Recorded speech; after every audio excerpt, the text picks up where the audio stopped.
مجھے یہ گرفت سوچ رہے تھے بابا خان کے خلاف بھی تھی، یہ یحییٰ خان کے خلاف بھی تھی، یہ نواز شریف کے خلاف بھی تھی، یہ شہید بے نظیر بھٹو کے خلاف بھی تھی، یہ آج کی حکومت کے خلاف بھی اپنا ایک کردار ادا کر رہی ہے۔ 40-50 سال سے یہاں جو سیکیورٹی تھی پہلے اس کو ہٹایا گیا، اس کے بعد انہوں نے رینجرز سے مدد مانگی، اللہ ان کا بھلا کرے، انہوں نے کہا بھی جائیدادوں پر قبضہ کرانا ہمارا کام نہیں ہے۔ ایف سی سے مدد مانگی، دونوں جرنیلوں نے ان کو انکار کیا، ایف سی نے ان کو، رینجرز نے ان کو انکار کیا، پھر یہ ایف آئی اے کو لے آئے۔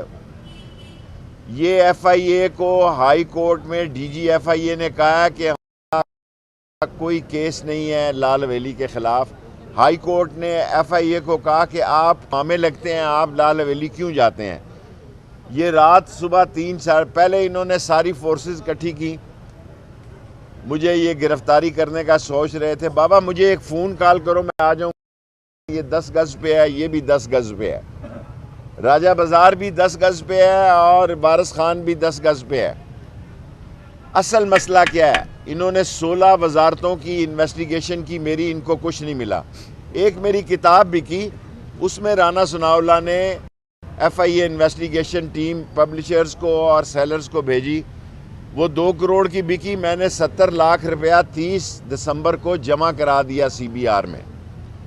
اب یہ لال حویلی کو نکال رہے ہیں۔ ابھی میں آ رہا تھا تو مجھے فون کیا جی کہ 3.5 مرلے جو ہے وہ ملکیت ہے، چاہو گراؤ، میں اینٹ سے اینٹ بجا دوں گا تمہاری، کسی میں ہمت ہے تو آ کے لال حویلی گراؤ، میں کال دوں گا اور مری روڈ بلاک کر دوں گا، عمر کے اس حصے میں مجھے تنگ نہ کیا جائے۔ اور اب پہلے ہمارا خیال تھا کہ کل کور کمیٹی نے فیصلہ کیا ہے عمران خان یہاں سے لڑیں گے، دونوں سیٹوں سے، راشد شفیق سے بھی اور ہمارے بھی، ہم آپ کو بتائیں گے کہ الیکشن کس کو کہتے ہیں۔ اللہ کے فضل و کرم سے ہاتھ ہمارے صاف ہیں، 16 وزارتوں میں کچھ نہیں ملا۔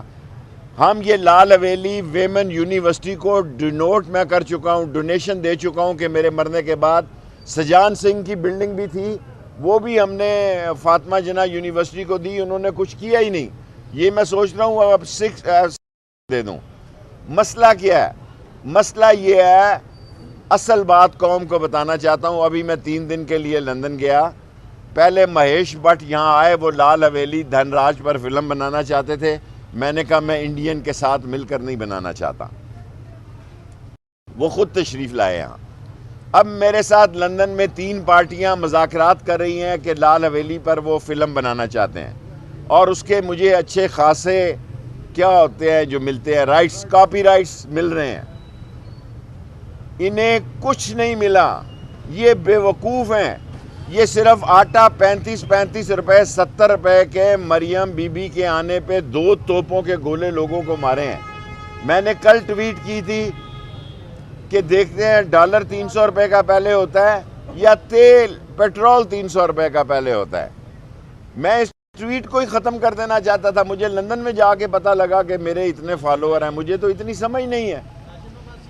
آپ آئیں لال حویلی، دن کے اجالے میں آئیں، اگر یہاں کوئی نقصان ہوا میں مشکور ہوں، میں رینجرز کو اور ایف سی کو، جرنیلوں کو، میرے بھائیوں کی طرح میرے ساتھ انہوں نے کام کیا ہے، سلام پیش کرتا ہوں۔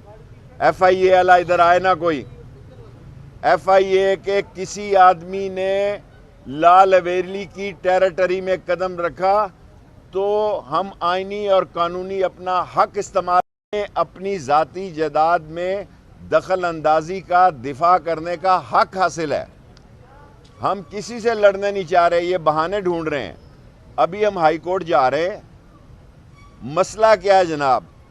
اگر یہ ہماری نہیں ہے تو ہم قومی مجرم ہیں، ہمیں نااہل قرار دیا جائے، ہمارے خلاف الیکشن کمیشن میں درخواست دی جائے کہ جناب یہ قابض ہیں، آدھے مرلے کی یہ لڑائی لڑ رہے ہیں، وہ بھی پتہ نہیں آدھا مرلہ بنتا ہے کہ نہیں بنتا، آپ لڑ لیں۔ یہ آصف نامی لڑائی لڑ رہے ہیں، وہ بھی پتہ نہیں آدھا مرلہ بنتا ہے کہ نہیں بنتا، آپ لڑ لیں۔ یہ آصف نامی آدمی جو ہے یہ فرنٹ مین ہے رانا ثناء اللہ کا، اور یہ مسئلے پیدا کر رہا ہے، اس شہر کو بلاک کرنا چاہتا ہے۔ ہم ابھی چاہیں تو ابھی یہ شہر بلاک ہو سکتا ہے اور ابھی ساری دکانیں بند ہو سکتی ہیں۔